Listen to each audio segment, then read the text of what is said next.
Welcome to the Nostalgia Test Podcast, the show where two longtime friends put their mainstream pop culture past to the ultimate test, the Nostalgia Test.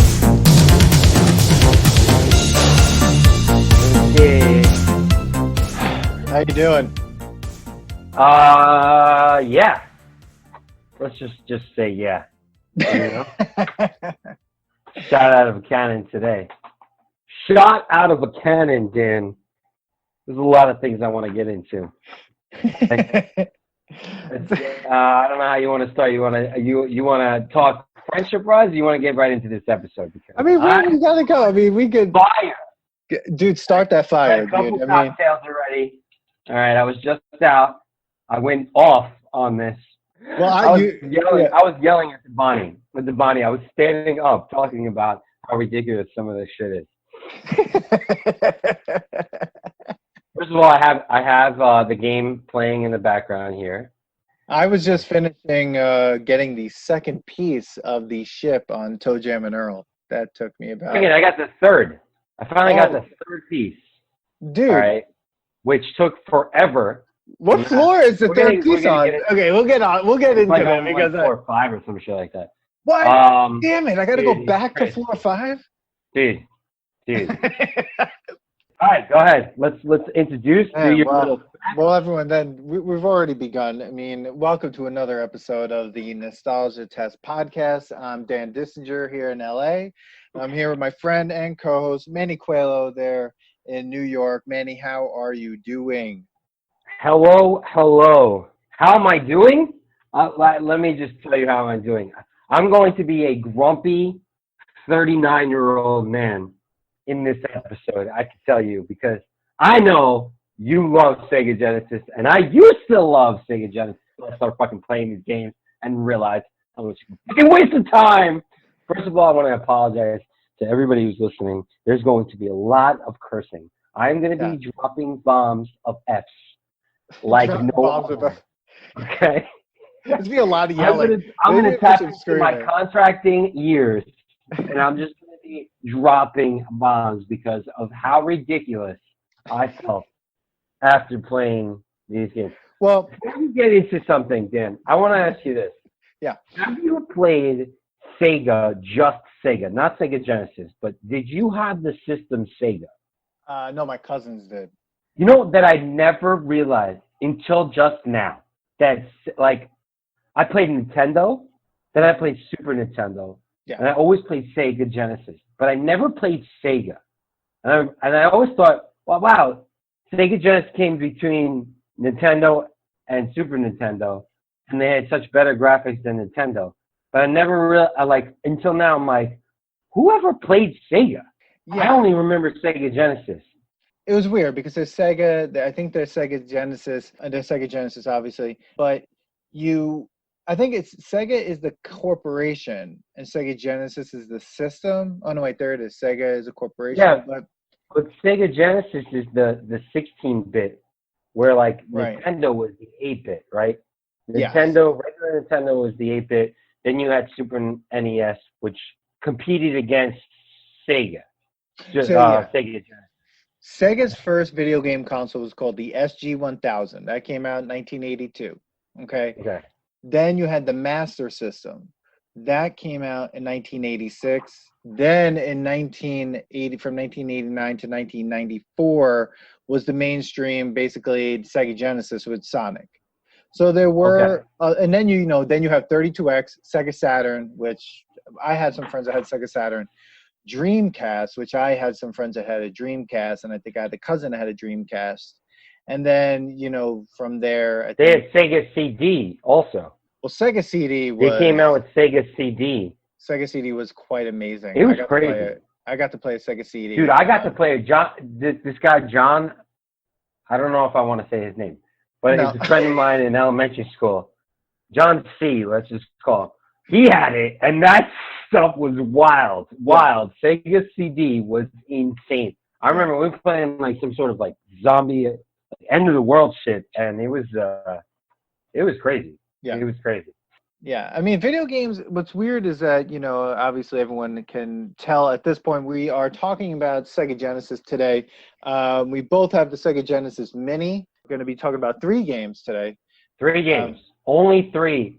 We will probably be doing more in the future, but Oh, we yeah. needed to only do 3.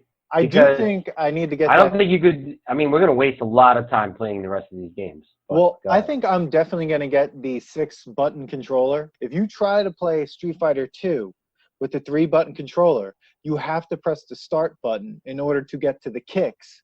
So you have to toggle between kicks and punches with the start button in order to have both things happening on the controller. 3, dude. We're going to start off right here. Okay, guys, we're jumping right into this. We're shot out of the cannon. This is a Howard Stern reference, if you don't know. Let's start with what I recall the controller. I always thought I liked this controller. I was like, in my brain, I was like, oh, so much better than the regular Nintendo one. The Nintendo was so small and boxy. Mm-hmm. Now, and then, you get this round thing, 3 buttons. Bro, I hate this freaking controller. It's bullshit.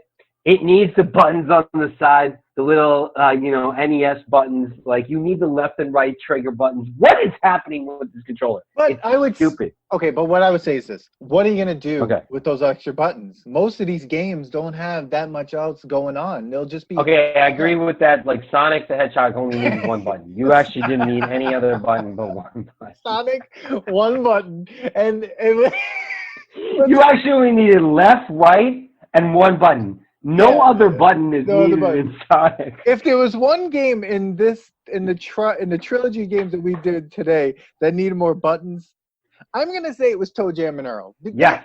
That needed like a few more buttons because I didn't know. That needed 6 buttons. That needed 6 buttons. First of all, let's tell everybody, even though they might have read the little description that you always put in, we're doing Sonic the Hedgehog, we're doing ToeJam and Earl, and we're doing Ecco the Dolphin. Okay. Yes.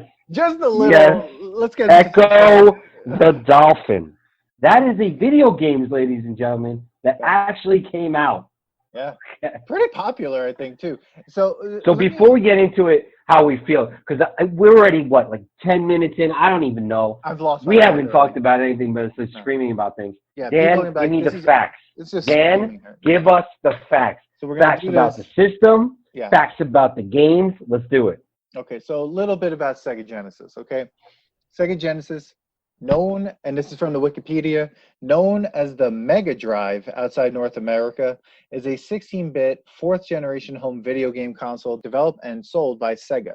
The Genesis is Sega's 3rd console and a successor to the Master System. Sega released it as the Mega Drive in Japan in 1988 and later as the Genesis in North America in 1989. In 1990, it was distributed as the Mega Drive by Virgin Mastertronic in Europe, Ozzy Soft in Australia, and Tectoy in Brazil. In South Korea, it was distributed by Samsung as the Super Game Boy and later the Super Aladdin Boy.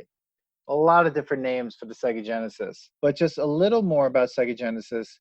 Sega announced a North American release date, the system in January 9th, 1989. At the time, Sega did not possess a North American sales or marketing organization and was distributing its Master System through Tonka.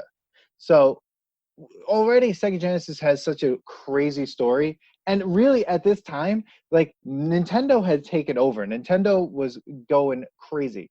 For the North American market, the former Atari Corporation Entertainment Electronics Division president and new Sega of America CEO Michael Katz instituted a 2-part approach to build sales in the region. The first part involved a marketing campaign that challenged Nintendo head-on and emphasized a more arcade-like experience available on the Genesis. Now, I will agree with that. Summarized by slogans including Genesis does what Nintendo don't. Nintendo? Oh my God. Okay. First of all, the slogan is summarized by slogans including Genesis does what Nintendo don't. Yes. Amazing. Since Nintendo owned the console rights. Great marketing. Oh, God. Since Nintendo owned the console rights to most arcade games of the time, the second part involved creating a library of instantly recognizable games with which to use the names and likenesses of celebrities and athletes such as Pat Riley basketball, Arnold Palmer tournament golf, James Buster Douglas knockout boxing, Joe Montana football, Tommy Lasorda baseball, Mario Lemieux Hockey, and Michael Jackson's Moonwalker, which I don't understand what that game was. Its most famous game is Sonic the Hedgehog, and we'll get into that. So Sonic is the Japanese video game series and media franchise created and owned by Sega. The first Sonic game was released in 1991 for the Sega Genesis and was developed after Sega requested a mascot character to compete with Nintendo's mascot, Mario. Its success helped Sega become one of the leading video game companies during the 16-bit era of the early 1990s. And Ecco the Dolphin. I mean, I'm exhausted already because when I see Ecco the Dolphin, I'm just like, all right. Ecco the Dolphin is a series of action-adventure video games developed by Appaloosa Interactive. So there isn't much information, but they were originally developed for the Mega Drive, Genesis, and Dreamcast video game and have been ported to numerous systems. The story follows Ecco, a bottlenose dolphin, who fights extraterrestrial threats to the world. The games are known for their high difficulty level. Okay. And ToeJam and Earl. ToeJam and Earl is an action game developed by Johnson Vorsanger Productions and published by Sega for the Sega Mega Drive Genesis console. It was released in 1991. It centers on ToeJam and Earl, alien rappers who have crash landed on Earth. Wait a second, that's Earth? Okay, as they attempt to escape the planet, players assume the role of either character and collect pieces of their wrecked spacecraft. ToeJam and Earl's design was heavily influenced by the role-playing game Rogue and took from it such features as the random generation of levels and items. It references and parodies 1980s and early 90s urban culture and is set to a funk soundtrack. Whew. That was a lot, and that was a lot of facts, Dan. And I'm gonna. All right, let's get started with the biggest name there, and that's going to be Sonic the Hedgehog, right? Okay. Sonic. Obviously, the Mario of Sega, right? Everything about it is the fucking Mario of Sega. I played this game, and I was like, what is happening in this game? I'm going to tell you, I'm going to hear what I know what you're going to say, but I'm going to tell you, they faked everybody out on how good this game was. This game is crap. First of all, the second one's so much better. The fact that you could hold down the button and get him to start spinning fast way before you need that button. I hate the first game. All it is the same level done differently, and they make you go so fast, and everybody's so excited. And what are you doing? You're collecting rings to then fight a boss at the end. And then if you lose those rings, you got to go after those rings so that you could stay alive. And then you just get points at the end. Who are you going against, Dan? Internet had not been invented yet. Nobody's going against anybody except themselves. Why do I give a shit about points in this game? Why? This game is crap. Okay? You do nothing but collect rings and fight the same guy. Ooh. And the levels are just changed a little bit. And you get to go back and forth. And there's springs that bring you back here, and here. And you're like, oh my God, that was crazy. No, same shit. Every level is the same. Well, what did you think Mario was? Mario's the same thing. You walk, you jump on things that don't look like anything. But this episode is not about Mario. I didn't say I didn't hate Mario. I'm saying this is crap, Dan. Okay, I will say Sonic 1. Okay, it took me a little bit to get through all the Green Hill zones, which were only 3 of them. Because I finally just beat the first one.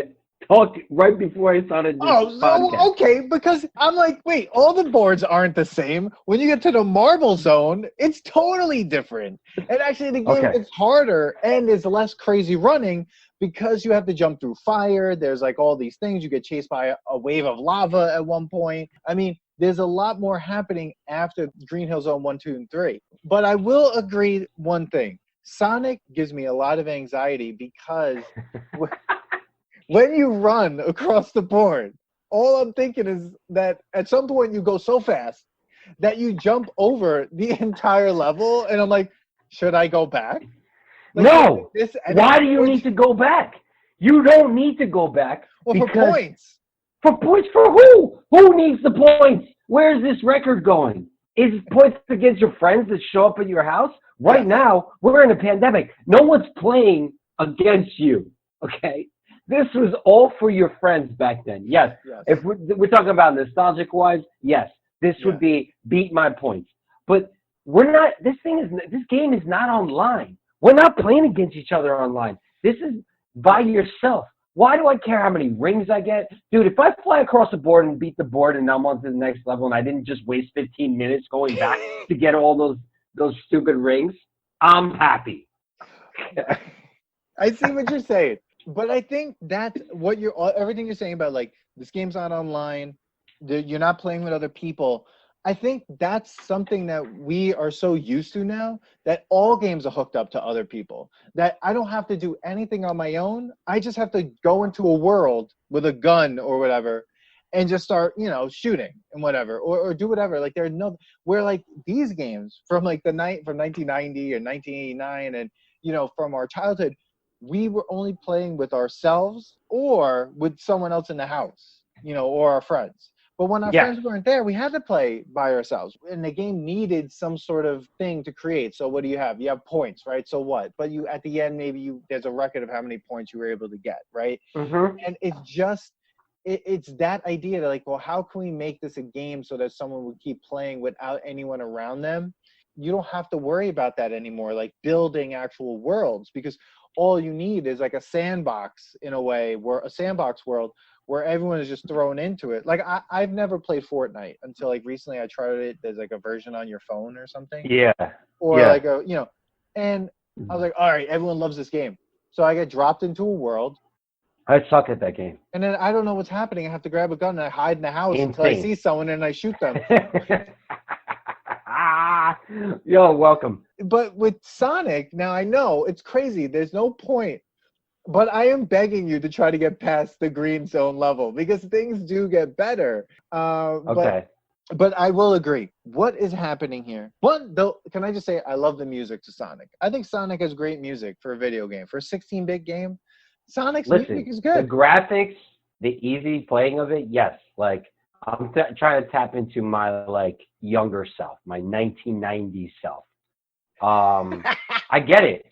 I think it's funny that they say, like, kids have a short attention span. I feel like adults now have a short, or maybe in the generation that we're in now, my attention span is so small that I was annoyed playing this game because I'm like, all right, I'm bored, move on. I was bored. And maybe I was bored because I was like, wow, this game is harder than I remembered. Or maybe I'm just, like, angry that I'm old and I can't play games like I used to. But, like, I like games like Myst and stuff like that. And, like, I even, like, still get games online. But they're all, like, they're longer games to play. And, like, they're all very, like Myst, kind of. Not like games like this where it's just, like, move forward, get points, get this board done, move on, fight a guy at the end. Like, I don't play like games like that anymore. So I was kind of like, I felt like an old person. Like, I felt like this, like, grouchy old man. Like, I'm like, I don't even want to play this. This is boring. Like, I just, like, gave up after I lost, like, 4 times. Like, and okay. 2 things. We need to dive into 2 things you said there. One, right away. When was the last time you played Myst? Because I had that game, and that game was, it was like you pressed a button, something on another. I have no idea what's happening. Dude, that there's game was a trap to buy a book. You had to buy a book for that. Yeah, the hint book. Yeah. So apparently, dude, they're coming out the new version of that. But there's a game now. What is it called? I think it's called The Room, and it's kind of like that. It's like a puzzle game, and you kind of just have to, like, figure out on your own, like, what the next thing is to do.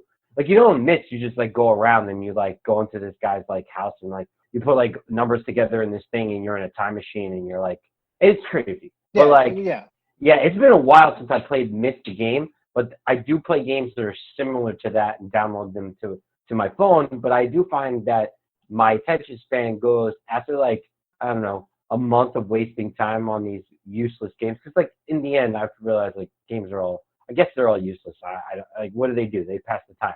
I could be reading a book or doing a podcast. But I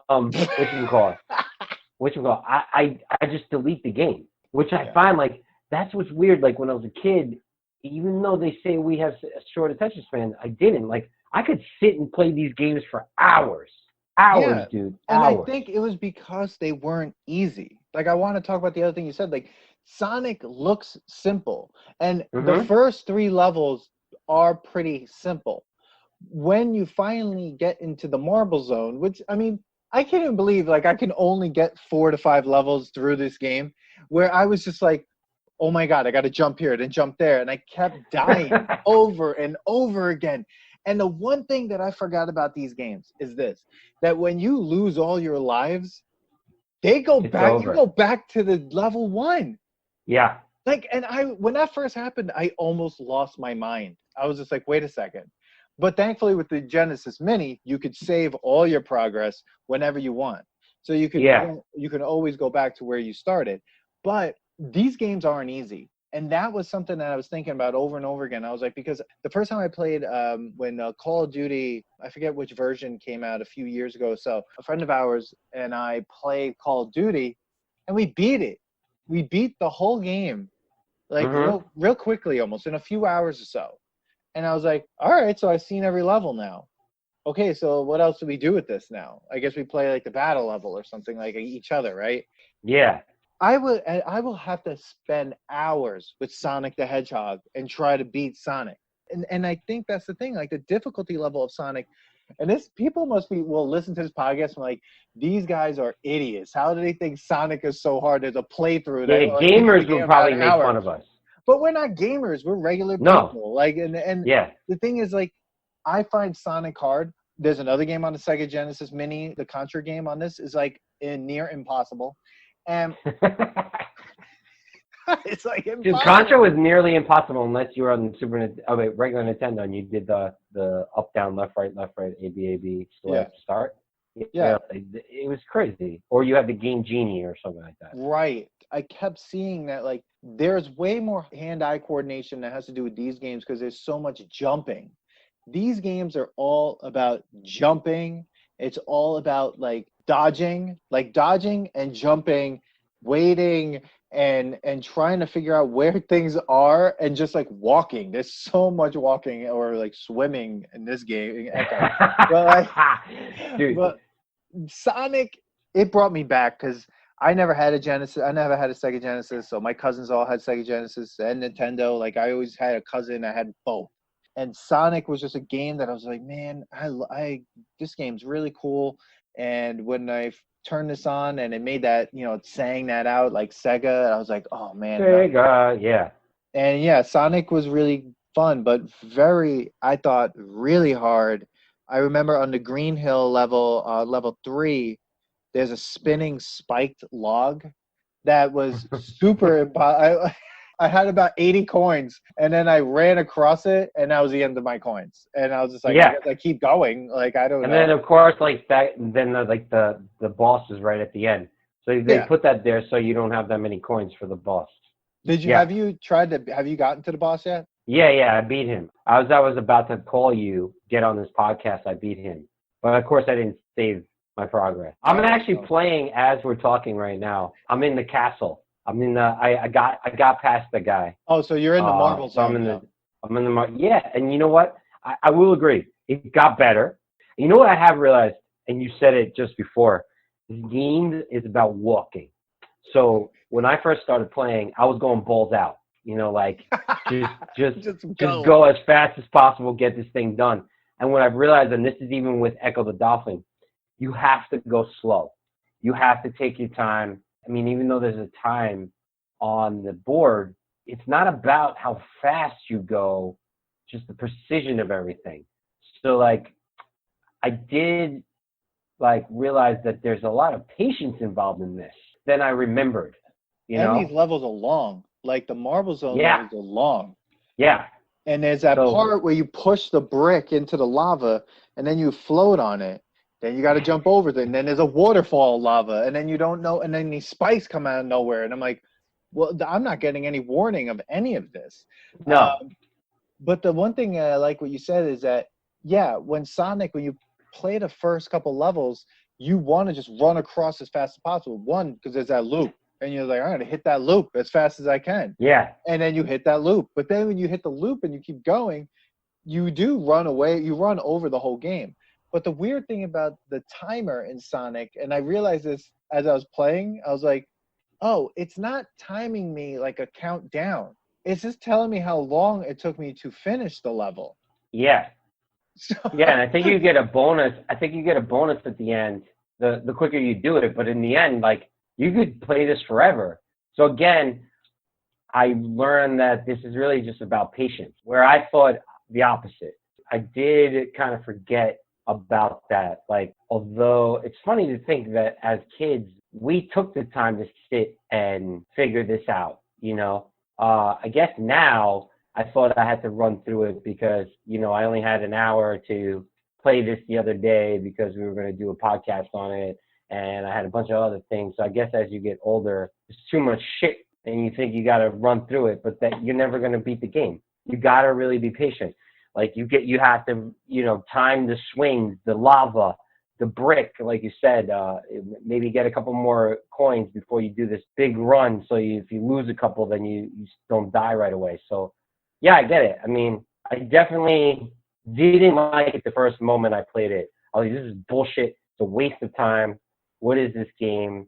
Why do I care about points and everything? But yes, I did realize that it is really just about patience and kind of like taking your time and walking. Even though Sonic is supposed to be quick, right? yeah. It's like an oxymoron. Like the slower you go with Sonic, the better you do at the board. What's funny is we're only literally talking about the first 4 or 5 levels, because in about a week or two, I was only able to get that far because I'm just like, you're right, the patience involved. But it's funny, as I'm watching you right now, and I wish everyone could see this, and maybe we'll put a clip of Manny playing this game Playing the game while I'm talking on our YouTube channel, the Nostalgia Test Podcast YouTube channel. But he is hypnotized. Like you're literally, but that's the thing. Like these games get you. They all of a sudden it's like, whoa, 45 minutes to an hour just passed by, and I've been like playing this game. You know, like nowadays, what you would think, like how you can capitalize on this is you put advertising in the game as it's going by, because I literally, as I was talking to you, I was just like mesmerized playing at the same time. And in two things, right now, I don't care if I keep dying. And the second thing is like, 45 minutes went by when I first played, and I was like, where the hell did my time just go? Nowadays, they would just put ads everywhere because you're literally, a kid is addicted to watching it. The one thing I love about these games and having a system, when you play games on your phone, there's like a pay to play stuff. Like if you're, if you want to get further in the game, like you have to sometimes buy certain things in order to get certain powers or certain like abilities. That sucks, because like if you don't want to spend any money or you don't have the money to spend, then there's someone else who's doing that and you can't defeat them. There's no way you could beat that person. But in this, it's just like, no, you play the game. If you're good, you get better, you get to the end. And I actually like that, because I've already bought the game. Why do I have to buy more stuff? But Sonic, I don't know. For me, I really felt it was fun. I felt I had fun playing Sonic. I was into it. I'll keep playing Sonic. And anytime I see fire or lava, I know that that level is going to be hard. Lava means hard. No matter what. I mean, Mario, lava meant hard. Anytime you're underground or going underground, it always meant the level was harder. Whether you're digging, whether you're running from lava, or whether you're in caves and puzzles. I mean, I think about like even the Super Nintendo game, the Aladdin Super Nintendo game. When you played that, you're being chased by a wave of lava, and you're on the magic carpet. That level was impossible. Impossible, but great. Yeah. Dude, that was on Sega Genesis too. That was a great game on Sega Genesis. I always want to yell at you when we do these, because when I first play it, I hate it, right? Because I kind of get into my like 40-year-old self, and I'm just like, this is a waste of time. This is so stupid. Games are so much better now. But yeah, like you were just saying, as I was talking, as we were talking, I'm playing this game and like mesmerized with it. So for Sonic, I will say, nostalgia-wise, it definitely is. It brings me back to being a kid and just wasting time playing this crazy game and trying to like, it definitely was like Super Mario Brothers. They did a really good job of like competing against the Mario world, which was huge then, man. Like you had to come up with a character to like beat this guy, like that was taking over everything. And I remember I haven't played it yet. Sonic 2 was amazing because you got Tails came into it, and like there was extra things you could do with the buttons. And to go against Super Mario, yes, they were both the same. It's basically the same game. It's Super Mario Bros. 3, but with a hedgehog. And what did Mario collect? He collect coins. Yeah. And then instead of coins, you collect rings. So the coins do nothing, except I think when you get to 100, you get a free life or something. Yeah. So like, it's kind of cool that if you get hit, you lose all your coins, and then you got to go after them, and you don't really die. You kind of, instead of getting big and then small like Mario, you have to chase after these coins to stay alive. Where Mario, you're big and you lose that power and you're small and then you die. Yeah. So it's kind of like, I see where they were going at it. They had to be a little bit different. I have to agree with a lot of everything you said. Plus, it even spawned a really good cartoon. I mean, just like Mario had a cartoon. Sonic the Hedgehog had a cartoon. Yeah. They were really, head to head really with each other. I've played Sonic 2. I just don't know why Tails is there. I never knew how to. I don't know if you can activate him. You. He just follows you. I think when you do two-player, you could activate him when you have two-player. Oh, I see. Okay. Yeah, but he normally he kind of just follows you until you're a two-player. Now we diverge. We have a fork in the road here. The fork in the road brings us to ToeJam and Earl, and Ecco the Dolphin. Which way do you want to go with this? Whew. Whew. They're two different games, man. Ecco is more like Sonic, because it's a single-player game. You go forward and back, where ToeJam and Earl is a whole other game. You're talking about two games that involve, like, Zelda and, I don't know, tripping out? I don't know. Okay. Let's talk about Ecco the Dolphin, and we'll end on ToeJam and Earl, because I feel like there's a whole hole going into ToeJam and Earl. It's a whole other way of playing. It's a whole other way of playing a game. So, okay, Ecco the Dolphin. Okay. Okay. What the hell is this game? What is this game? This game, first of all, it took me 45 minutes to even activate the first level, like to even get to where it started. First of all, have you ever played this game? Yes, I have. I played it. And you don't remember that? Well, I didn't play it from the beginning because I never had a Sega Genesis. Oh, okay. So I played it somewhere in the middle. So I remember it, and I played it, and I was like, "Oh, Ecco the Dolphin! Yeah, it's like this kind of awesome game, kind of awesome. This was on the level of like." This was all like that Ninja Turtles 1 game where you were just underwater the entire time. The entire time. First of all, Ninja Turtles 1 for what? The Nintendo system, right? Is that what you're talking about? Yeah. That game you never got past that level. No. And I'm sure one of our listeners or many of our listeners who are gamers think that we suck at games if we never got past that level. But that was a terrible level. By playing this game, Ecco the Dolphin, I was like, this game is just that entire level, but the entire game. It's a little bit easier than that game because the Ninja Turtle game was impossible. Like, it was impossible to beat that level. Okay. The premise of this game is insane. Absolutely insane. So I remember this game. I'm going to tell you, I had this game. I had Game Gear. So Game Gear was the color version of Sega Genesis handheld, basically to go against Game Boy. Mm-hmm. And Ecco the Dolphin was like, I guess, one of their main plays on this, right? And I remember playing this for hours, dude. I would swim around just to swim around. I would get him to do backflips constantly. So I remember when I turned this game on, I was like, oh yeah, you have to activate the storm. To activate the storm, you have to go down deep, go up in the air, fucking make him flip, and then the storm happens. This game is the trippiest game, one of the trippiest games. Forget about ToeJam and Earl. This game, the music, the way you feel like you're in the water. At some points, you're like so happy that you're a dolphin and you're just jumping around, right? Like, it is ridiculous what it makes you feel. But then in the end, it's like, what is this game? What are you doing in this game? Did you? It's extraterrestrials, they say. Extraterrestrials. What are you talking about? You're just talking. Yeah. This You're supposed to be talking alien to dolphins? whales. No. You're talking to whales. I thought you were just whales and dolphins that are talking to each other. No. And did you know that you could, if you hold down the echo, like when he like speaks, it comes back at you and maps out where you are? Wait, that's how you activate the map? Yeah. Damn it! Yes. I didn't know that. I was just waiting for it to come back. I thought, oh my god! You have to hold it down. You have to hold it down. Dude, I got so frustrated at one point. I just drowned the dolphin because I was just so angry at some point, and I had to watch a playthrough for this game, like to understand where to go, how to kind of get it started, what I had to do to make sure that I even had, going in the right direction. The first level, whatever a level is, after I activated the storm and came back,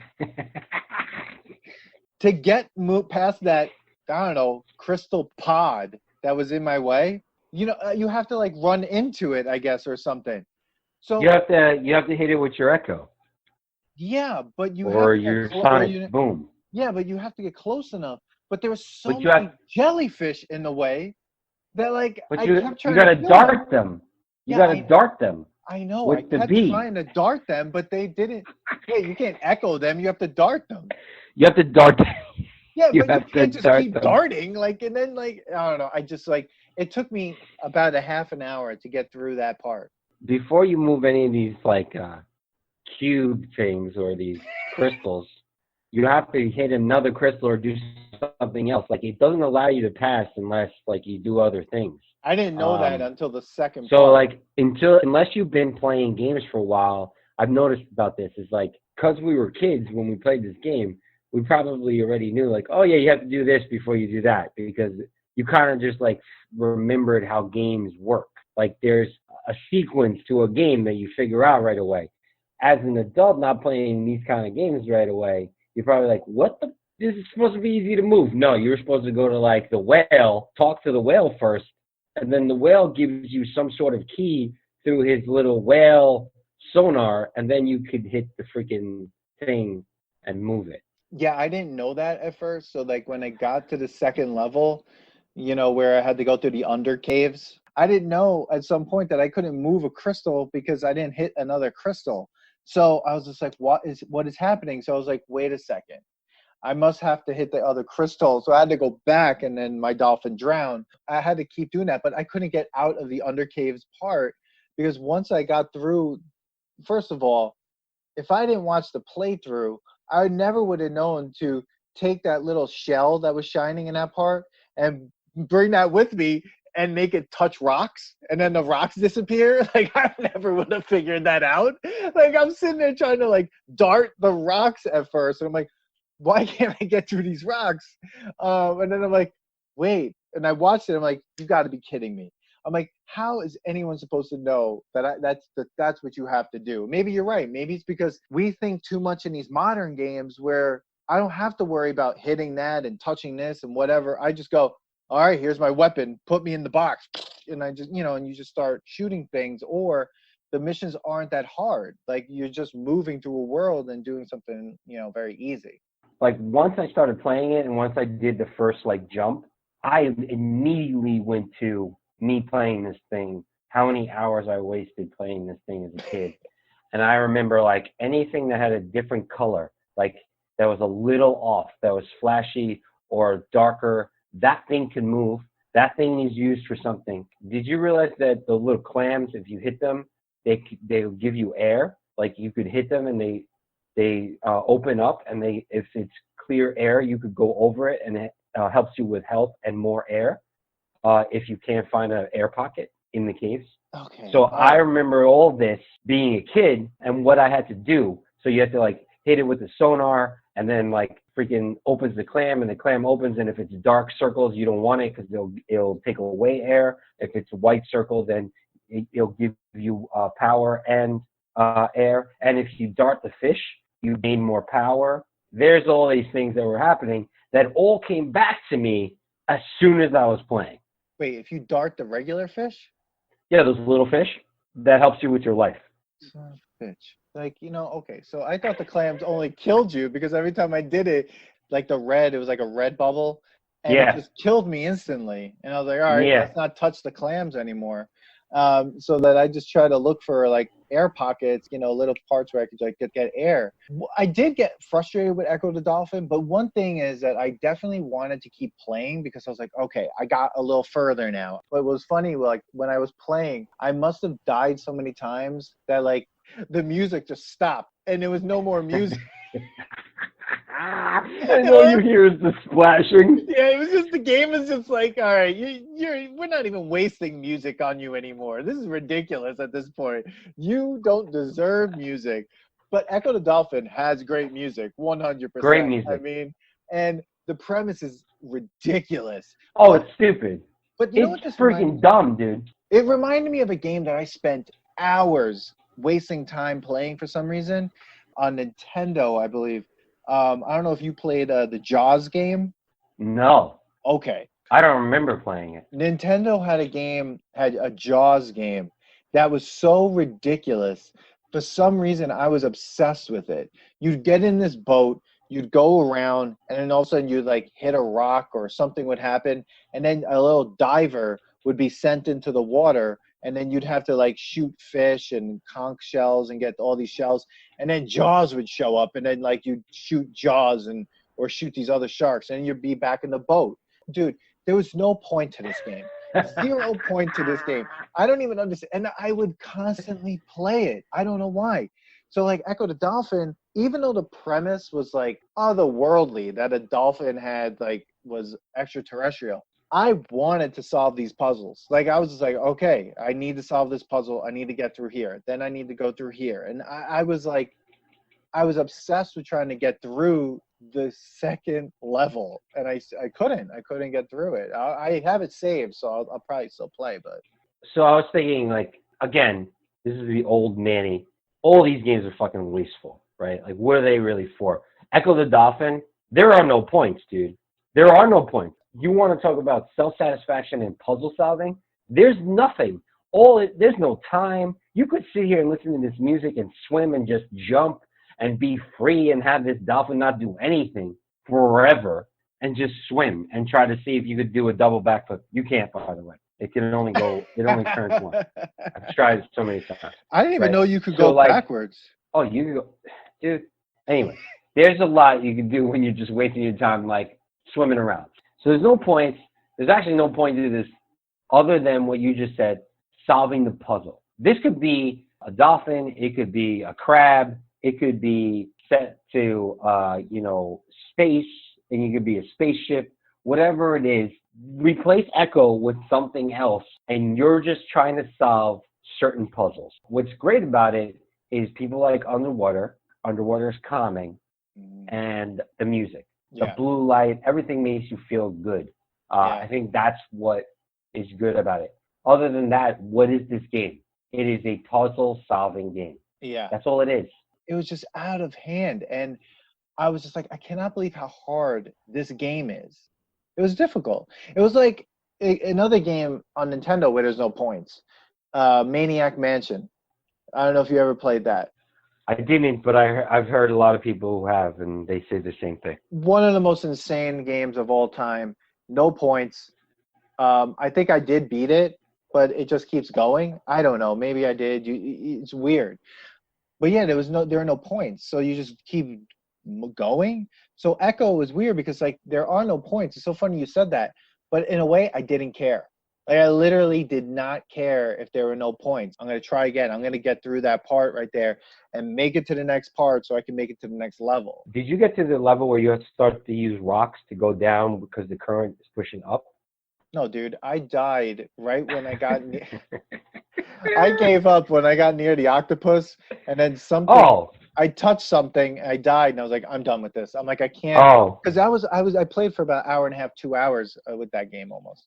So when you beat that and you go into the next one, because you're actually, once you get past the octopus and you have enough air to go down and like move that crystal, and then it gets even crazier. So basically, you just go through more puzzles and more underwater like caves and figure out where there's air pockets and using where to use. It goes back to what we were saying with Sonic.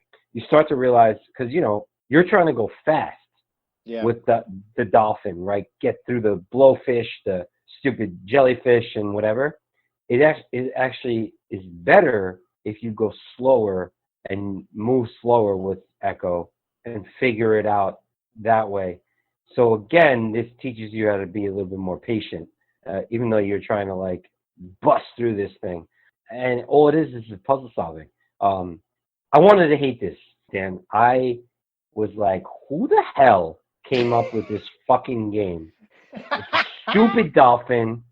This is dumb. But then I'm like, wait, the essence of this is puzzle solving. Yeah. And I like puzzle solving. And it goes back to almost like what you were saying about the mist. Like, you have to all of a sudden figure out, like, oh, there's a discolored stone here, and I can't get down this part. What about if I move this and I swim behind this the rock? Now, the rock is stopping the current. I'm able to swim. What's my next thing? Now, you have to do, like, a couple of things and mess up a couple of times, but by doing that, you start to figure it out. Your problem-solving skills, I guess, get better through it. So this is I guess it's a learning game. Is it just an infinite amount of like lives in a way? Like it just keeps restarting where you are over and over? And I don't remember because I think it saves from where you were last. So if you beat the caves and you die again, you just start over from the beginning of the next board. And like they give you codes and stuff. Oh my God. You know, I started writing down all those codes. You don't need it because you're a Sega. You know, you have the Mini. And I totally forgot that, but I got back into that mode when, like, you know, like when you used to play this when like there was no saving, how many times you had to write something down? It's just like, oh, write that code down, or write that thing down, or remember the combination for that so we can get through there. What door this was in. I mean, I used to write stuff down over and over again for like playing these games because there was no saving. I mean, there was a couple games that would save. Did Transylvania save? What do you mean, Castlevania? Wait, Transylvania? Castlevania. Was it Castlevania? Yeah, I think that saved. Maniac Mansion saved on Nintendo. Contra didn't save, which... No, neither did Echo. Echo only saved if you got the password. So if you didn't remember that password, man, you'd be shot. And it changed every time you died. Yep. Like, so you have to keep writing it down, which was insane to me. A lot of these games didn't save, and I can't imagine playing. Like, Sonic doesn't save. So like, if you make it all the way through and you have no continues or anything, you go back to level 1. I can't deal with that as a human being at this point in my life. But I guess as a kid, it was okay. I was like, all right, I guess I'm going back to level 1. When I put this in, I'm playing at level 1 again. I can't imagine that now. I can't imagine that. With it. But it also made you like not want to die. I was buffing through Echo, and then I'm like dying because I was like, you know, got hit with the octopus so many times, or you know, whatever, because I was going so fast. But again, if you slow down, you don't lose all your life. Can I just say that it was the weirdest thing was like that orca whale just hanging out in the bottom of the cave. Yeah, like just chilling. Yeah. And then it tells you nothing. Nothing. I mean, everything is a riddle. Everything's like crazy weird. Riddles. Everything's like Splinter from Teenage Mutant Ninja Turtles. They're just saying stuff like in the oh my God, in the beginning. Lesson every time. In the beginning of Ecco the Dolphin, when I couldn't activate the storm, I couldn't get that to go. I kept going, okay, maybe one of these dolphins that I'm swimming with will tell me something. So I kept trying to radar them, you know, like hit them with the sonar. And they just all spoke in nonsense. And I was just like, well, one of these people have to have the answer. And none of the dolphins told me anything. I was just like, what am I supposed to do? And it just drove me insane. I couldn't figure it out. But how did you finally realize you had to jump? I had to watch a playthrough on YouTube. Really? And it showed me like it showed you like go and then jump up in the air and then this thing happened and I was like, okay. So I did that and I watched the playthrough through the undercaves and saw how they did it, but I didn't really see how they did all the other stuff. Like I just saw, oh, now I'm in the undercaves that I go this way. And then I just watched a little bit, but then, dude, it was just like, I couldn't, it was unbelievable to think that like I used to play games like this and be okay with it. But then, of course, I've thrown these controllers when I was a kid, like all over the place. So, I mean. Sure. Dude, that's crazy that you had to watch the playthrough. Does the playthrough show you him like swimming? Like doing the move? Yeah, dude, someone beat the game in like an hour and a half or something. No. The playthrough is a full playthrough. Is like an hour 45 minutes or something. There's Wow. one for ToeJam and Earl too. It's like an hour and something, and I'm like, there's no way that you get through this game in an hour and a half. So with Ecco the Dolphin, we're not going to grade it, but I will say I was annoyed at it at first. I thought it was really pointless out of all the games. I was mad that someone even made this game. But then after playing it and then realizing being a kid, like I literally went into like Manny being, how old would I be at the time that it came out? Ecco the Dolphin was released in 1992. Would have been 11 years old. I totally went into being 11 years old and figured out like this, and that.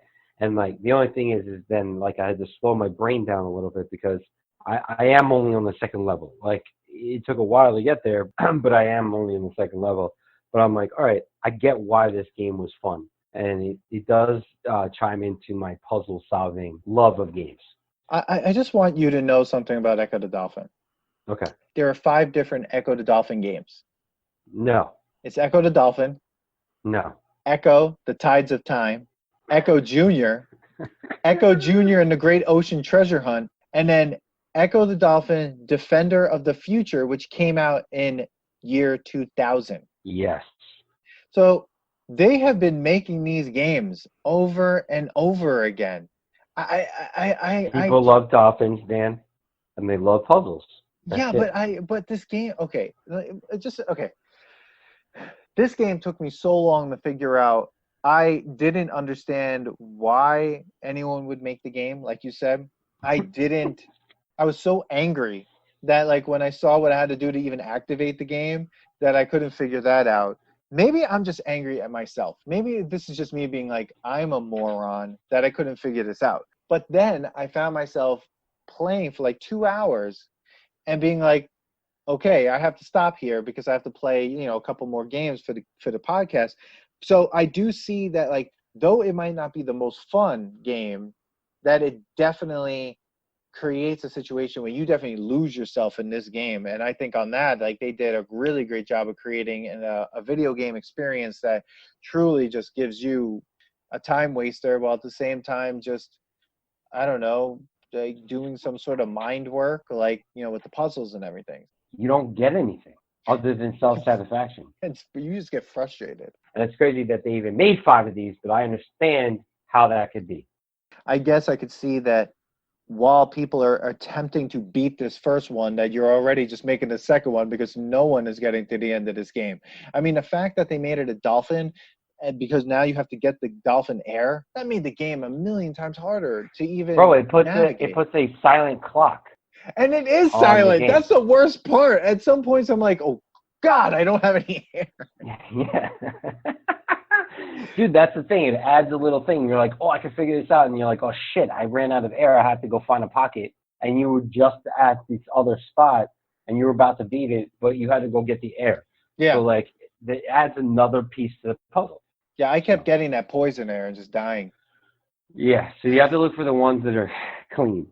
Just letting you know, because they'll help you out a lot. Oh my God, Ecco the Dolphin, I hate you. You're gonna like it. I turned this afternoon. I was texting you saying how much I freaking hated this game, and then I was like, and then I got home. We were hanging out for a little bit before we went back out, and I was like, let me play this. And like an hour and a half went by, and I was like, what the fuck? And I got a lot further because I was like, I slowed down and. For lack of better pun, I was like, I took a breath, and oh my God! All right, so let's go. Let's move on to the craziest of all 3, the most trippiest, most. I have to tell you, not what I recalled at all. You said this was like one of your favorite games. I remember. Now I remember what though, Dan. Okay. This game was my favorite game in a different system because this game was not the game I played. Dude, because when you told me that and I had first gotten the Sega Genesis Mini and I was playing ToeJam and Earl, I was like, this is Manny's favorite game? I'm like, this is but I don't even know where to start with this game because I don't know if I like it or hate it or had so much fun playing it or was just mesmerized by the fact that I feel like they took whatever they wanted and threw it in this game. And it was like, yeah, Oh, wizards and whatever. And oh, and then there's an invisible guy. Like at one point, I got hit by this yeah, who invisible guy. And I'm scares like, you? where is this guy coming from? How am I supposed to get away from him? And my only weapon is tomatoes, which I can't aim. Like I just like you just throw, and then sometimes you have them and sometimes you don't. Like so, ToeJam and Earl, already a hilarious, ridiculous premise of a game. The font of this game of ToeJam and Earl like took me back to that show. I don't know if you saw it, Home Videos. It was like just like that show, Home Videos. Yes. And one of the fonts was like, well, one of the back screens was like Rocco's Modern Life T-shirt. Yeah, absolutely. It was all of those things. It was so weird. Where do you want to start with this one? I have. First of all, I'm going to tell you, it was definitely not this game that I remembered. It was for a different one. It looked different. It was the position was more like they were walking like Sonic does, left to right. It wasn't like Zelda, like where you were walking in a world like that.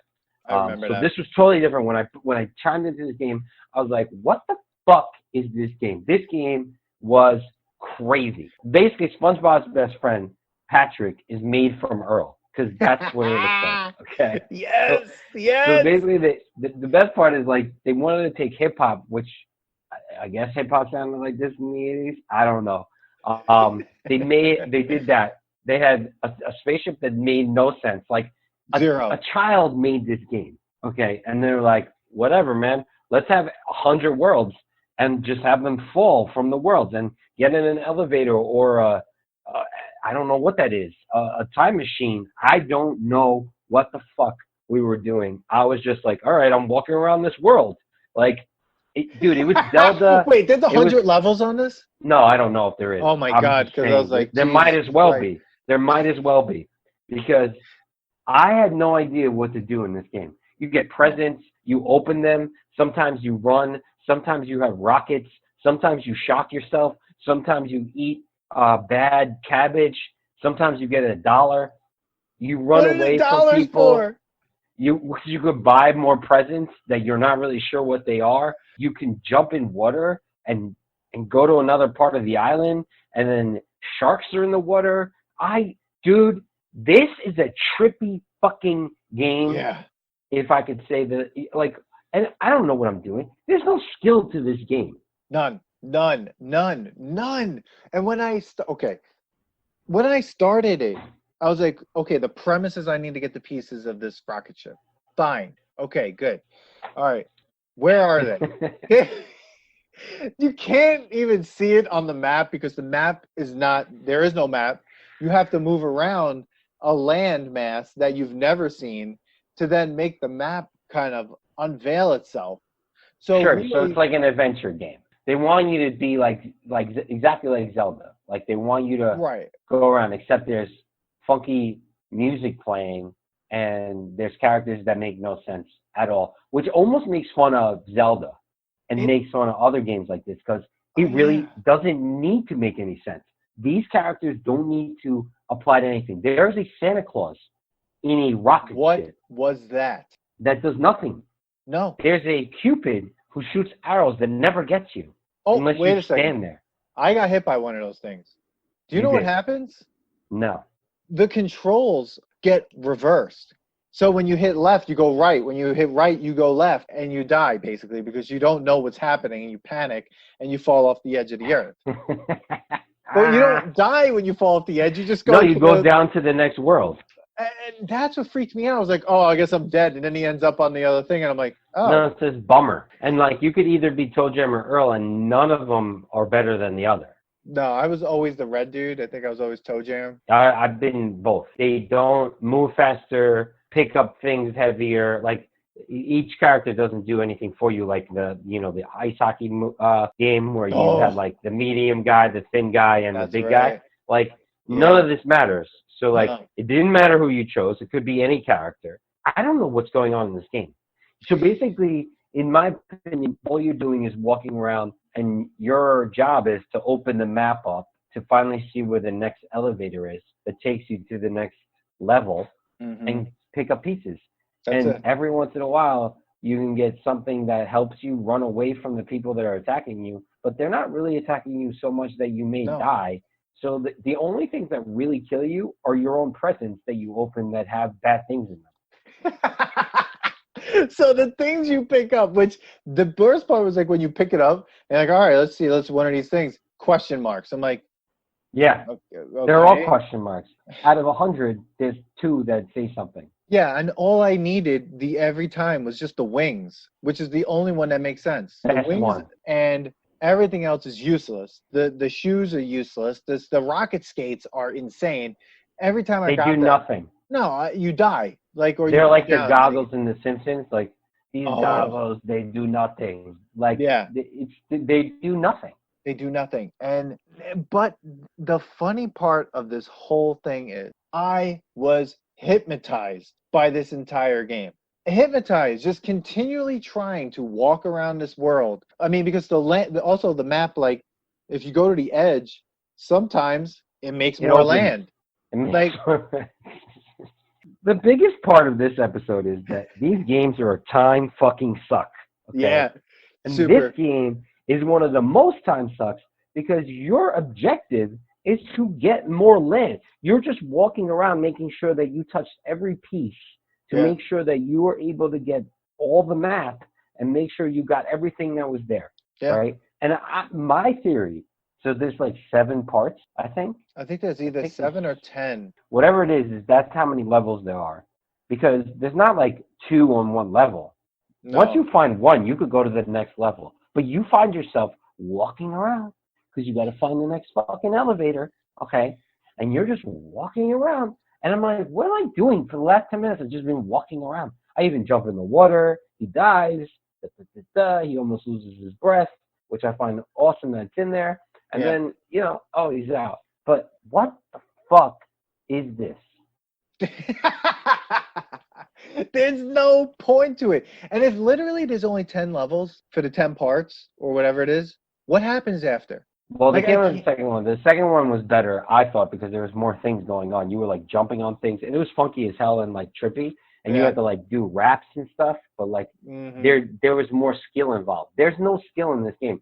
If you guys who are listening can tell me that there's a skill in this game, please let me know what the skill is, other than patience and just walking around. This is because yeah, there's nothing, dude. Those hamsters in a ball come at you. What is you that? Can't do anything against them except when you have the sneakers and you could run away from them.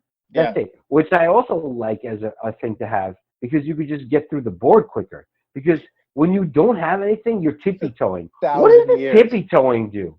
What the fuck? The fuck? Why are we tippy-toeing? We're not playing Echo where, you have to go slow across the fucking octopus. You don't need to tippy-toe through this land. You don't need to. Bullshit. This game is bullshit, Dan. This game...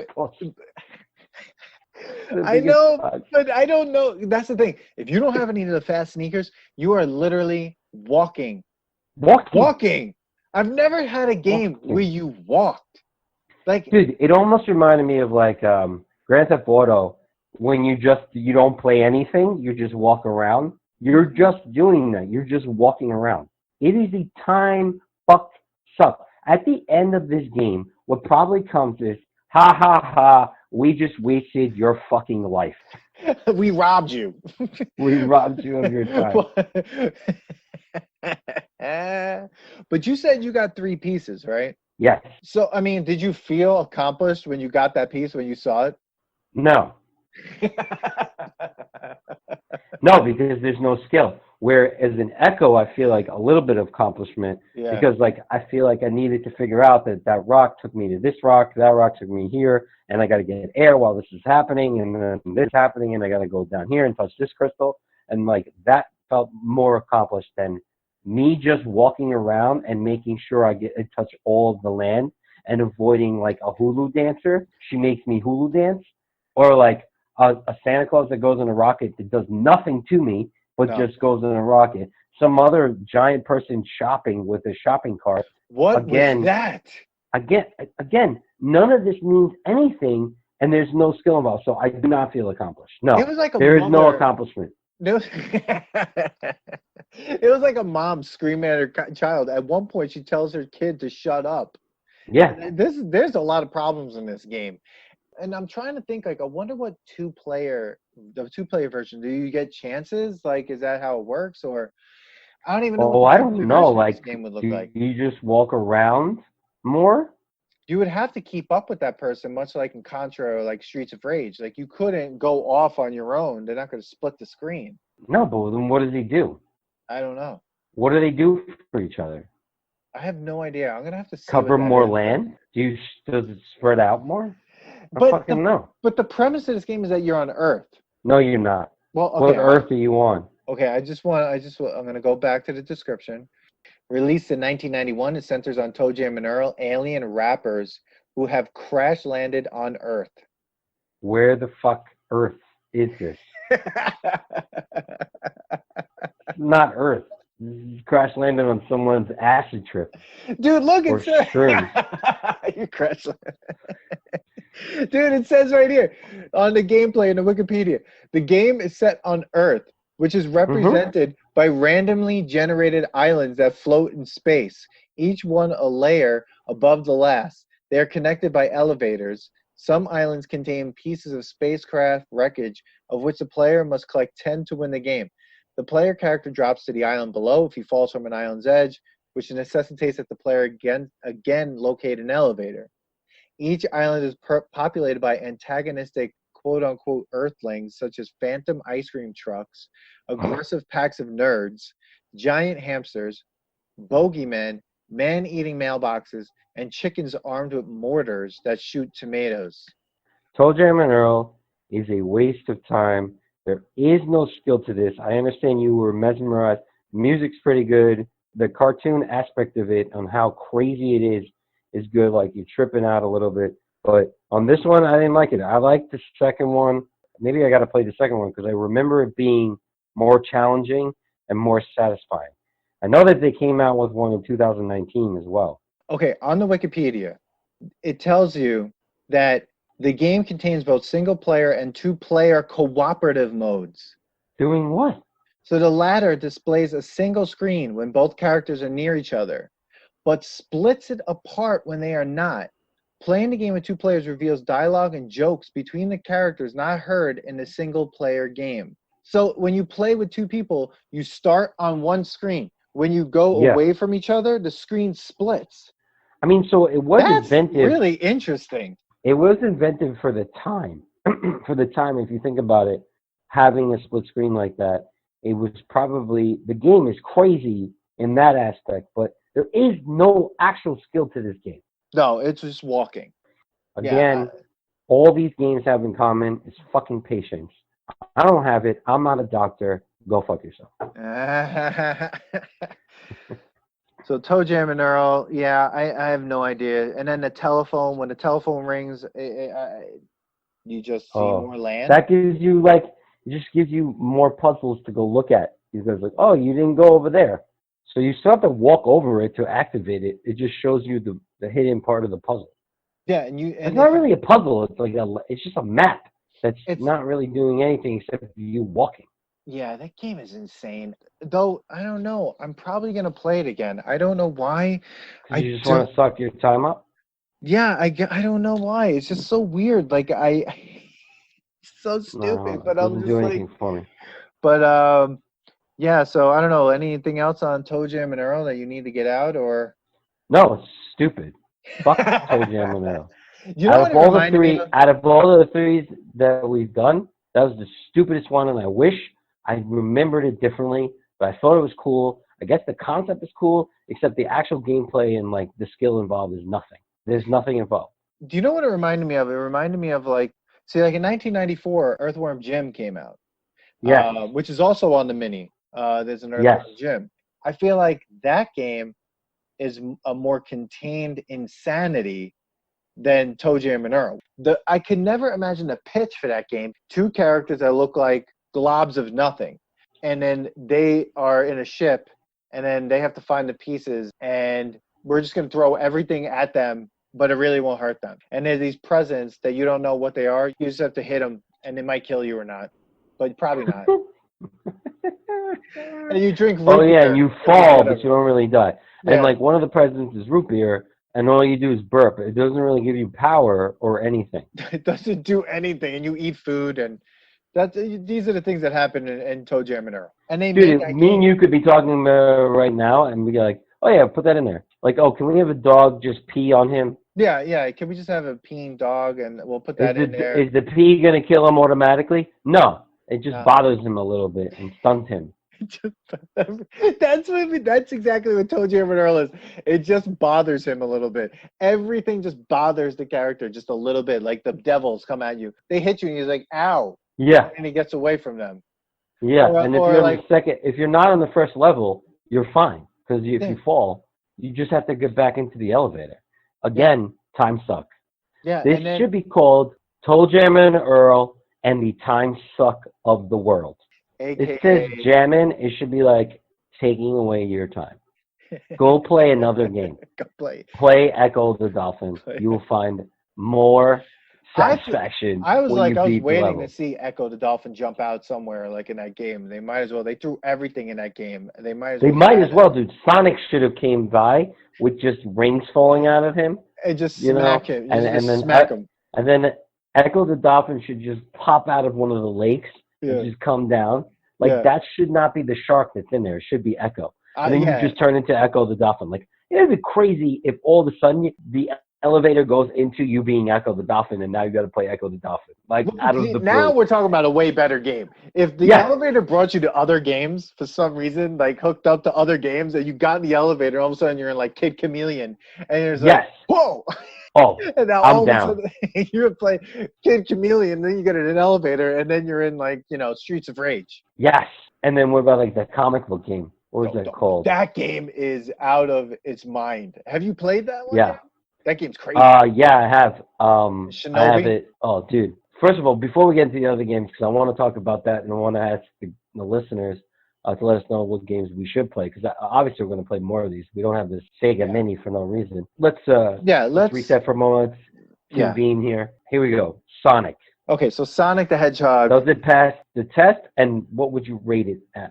Personally, for me, I think Sonic 1, I have written here in my notes, great game. Once I got past, I think, the Green Hill Zone 3 boss and was in the Marble Zone, I started to really see much more of what Sonic 1 offers as a game and saw how it got harder, but actually more fun.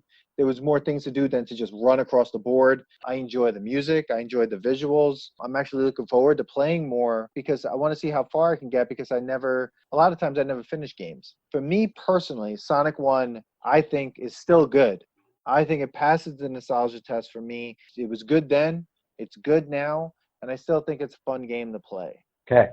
I'm going to say that it definitely reminds me of being a child. It's good as in like that it reminds me of the simpler games back then. Not sure if I'll go back to it right away. I'd rather go to Sonic 2. I like the graphics. I don't care about great graphics now or like things looking real anymore because like I play a lot of 8-bit games now that are coming out now on the phone that I'm fine with. So like I like games like this. It doesn't necessarily mean that I didn't like it because of how simple it was. I feel like there's other games that I'll get into more than just the Sonic. And you did talk me into liking it a little bit more and being a little bit more mesmerized by it and by finally passing the first level, that there's more than just going forward.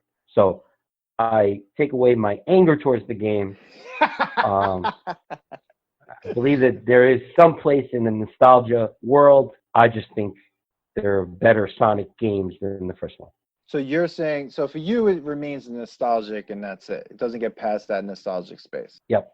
Okay, so this is the first time in the podcast history so far that we have split on something. I've got it going all the way through, and you got it as nostalgia only. Mm-hmm. I'm keeping a scorecard. We're going to be releasing a huge scorecard soon once we get. Wow. All right. But all right, so Sonic. So okay, good. So Sonic for me passes. Manny, it does not pass. It remains nostalgic though.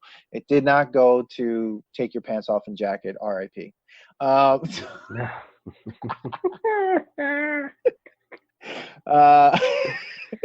Ecco the Dolphin. Fucking album. Ecco the Dolphin. I'll go on this one first. Go for it, Manny. Definitely to me, again, angry at first. Was so pissed off about that someone actually made this game. My 40-year-old self was fucking annoyed about how much time was wasted and how somebody actually came up with this game. But then once I get into it, I let my 12-year-old self fall into it and take over my playing mode. I like it. I think it fits nostalgia. It fits even now. It's a puzzle-solving game. You could replace the Dolphin with any other thing. It's just about moving parts and passing certain parts to get to the next thing and get to the next level and figuring out and not always having the answer. It's not just start to finish. There's no just like, okay, I have to get through this level, hit this. You have to like go back and go do this and talk to somebody, and maybe you didn't like see that you had to go hit that thing in order to go over to the next one. And I find puzzle games like that great. So I definitely think it passes the test and it's still a good game. Wow. I love that you start with anger, how you started with anger with all these games. But I think I had so many different feelings about Ecco the Dolphin. I had so many expectations of it from my memories of it as a kid, going back to it, and then being like, what is this? When I first started playing, I was like, I have no idea what's happening. It took me so long to get it started. So at first, I was like you. I was angry at it. I literally did not want to keep playing. But I was like, I want to get the game started because I didn't even get the game started right away. So it took me a while to even have the game going. But one thing I will say about this game is that it kept my attention because I wanted to solve these puzzles in this game.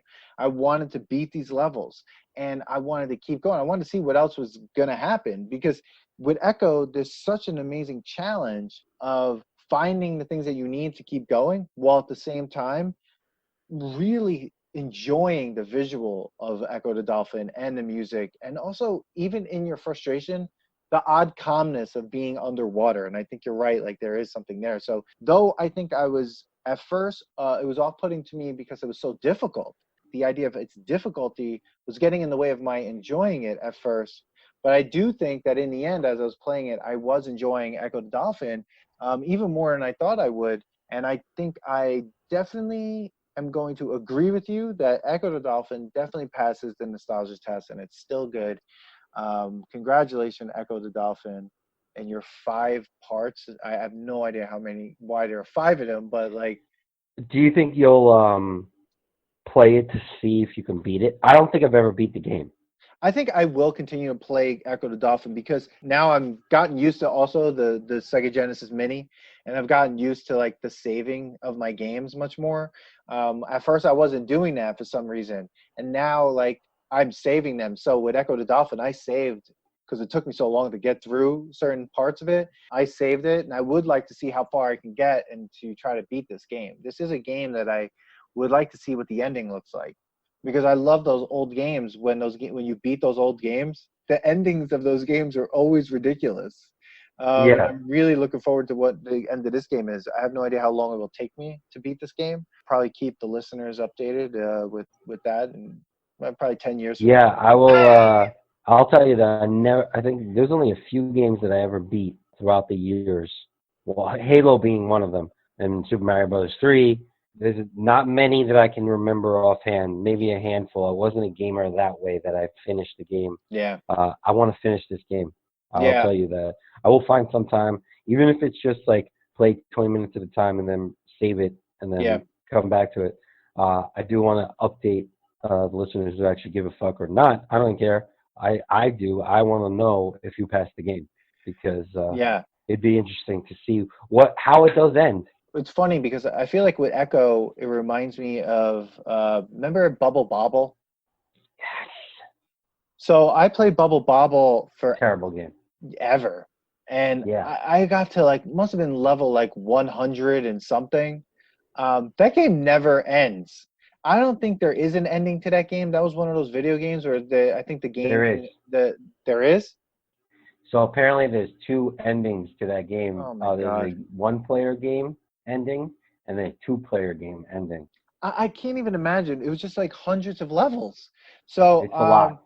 I was obsessed with it, but I think with Ecco, the difficulty of Echo is really making me want to keep playing. It reminds me of a.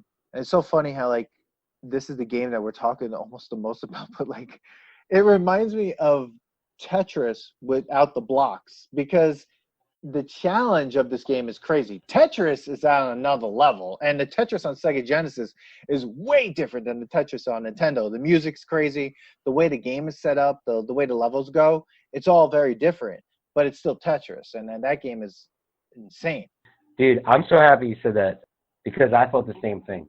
I was like, wow, this is another Tetris, like where you want to always beat your recent game. Like you're going against yourself. How many levels are there? Let me try to figure this out. Tetris, same thing, man. What an addictive game that game was. And I haven't played it yet on the Genesis. I just remember how addictive it was. I had it on Game Boy. I had it on Nintendo. I had it on the computer. I mean, that game, you want to, that game was points, and it was a mission with yourself to finally get to the end. Oh, that game, yeah. I can't wait to hear what you think of Tetris when you play it on this. Way different than the way it was on Nintendo. So Ecco the Dolphin passes for both of us. Congratulations, Ecco. Ecco, you should feel good about yourself. You should feel good about yourself wherever you are in some extraterrestrial dolphin. And then go take a breath, do a couple of backflips. Yeah, go meet up with that orca whale. Like that whale had to have drowned, like in right? the middle of the because cave. No, there was no place that whale could go. No, I thought you were supposed to go after it, and I tried to follow it afterwards, and then it vanished. That was the alien. That wasn't really an Echo. That wasn't really oh, that was an orca. alien? I don't know. Oh my God, I hate you. So all right. So okay, now so here we the go. Last one. ToeJam. I'll let you go first. I am deeply confused because one, this game is bad. This is not a good game. It's definitely a ill-conceived game. I don't understand what the point is. I don't understand what the world is. I am confused by the things that can hurt me because they really, in some ways, can't. So the stakes of the game are very low. But there's some odd, weird part of me that wants to keep playing this game, not because it's good, but because I'm so oddly fascinated with how bad it is that I want to see where it goes for some reason. So I'm not saying that ToeJam and Earl is a good game. And I'm on the fence of its nostalgia-ness at the same time. So I guess what I'm saying is it doesn't pass the nostalgia test. But it's so close to being just super bad that I just want to forget about it. But I'm having a hard time. Maybe that's because there is this weird part of my heart that wants to keep them alive. So I will say that it does not pass the nostalgia test, but it remains nostalgic by like a sliver, just like 0.2 of a point. It remains nostalgic. Okay, I totally agree. I think this game is terrible. It's so bad it's good kind of terrible. I almost would only play this game just to see how it ends, and then I'll be mad at myself because of it, and I then want to do a whole podcast based on how I felt. I actually want to watch our reactions when this game ends and being like, why the fuck did we waste all of our time on this? This is a movie. This is like my cocktail, like a movie where it's like it's so bad it's good type of thing. This game is so bad that you may be like mesmerized and like I still gotta play it to see how bad this gets. And why was this even a fucking game? I don't know. I don't know why I thought this game was as good as the second. I maybe thought this was the second version, whatever the game version of where it's left to right and not overhead is a better version of this game as far as I can remember. This is not nostalgic at all. I think it's annoying. It's stupid. I don't know if I'll play it again anytime soon. Maybe I will just because if I hear you beat it, I'll be like, all right, let me fucking do this. As like if I can't go to sleep at like 3 o'clock in the morning, which I can't sometimes, instead of watching TV, I'll pick up this game and waste my time listening to the same fuck music every fucking 2 minutes and get this game and try to be it. This game sucks. I don't care if you're listening and you think this is the best game ever and you have fucking ToeJam and Earl t-shirts and you're on a ToeJam and Earl team and fan club. Go fuck yourself because this game is a waste of time. So you have no pants. You have take off your pants and jacket in this game. Oh fuck yeah! It is so fucking bad. It's so bad. Why is this a game? I know, but there's I don't know why there's just those little. Even the graphics are terrible in comparison to other games that are on this system. Oh, it's just so bad compared to Sonic. ToeJam was like they spent 2 minutes developing this game, and then that's it, and then they released it. But with Sonic, it was like smooth, everything. ToeJam and Earl, it's not even smooth; it's like glitchy. Like when I feel like ToeJam and Earl was made by an independent. Yeah, it was terrible. Like did they do that on purpose? It was fucking terrible. That's the thing. Like they had better games with better graphics, and how can you release ToeJam and Earl in the way that you did? Like when it opens, you're looking at the opening to the game and you're just like, what the fuck is this? Yep. It looks like some little kid's coloring book. Like you took like whatever they colored outside the lines of something and you're like, that glob there and that glob there, and then we're gonna make this, I wish I was in the pitch room for this.